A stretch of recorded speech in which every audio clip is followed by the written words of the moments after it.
Hi everyone, welcome back to this channel. So in today's tutorial, we will see how can you download your Verizon Fios app on Roku. So here's a guide to install your channel, sign in and activate. To install a channel app on Roku, follow the below steps. Firstly, turn on your Roku device or Roku TV. Press the home button on your Roku remote. Select streaming store.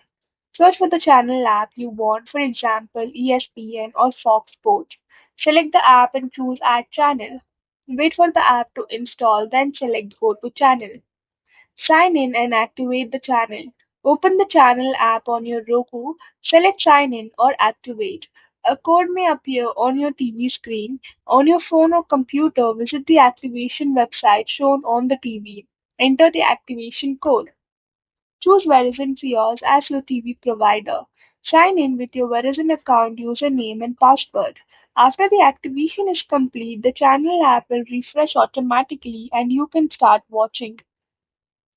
That's all for the video. Thank you for watching. Don't forget to like, share, comment, and also do hit the subscribe button.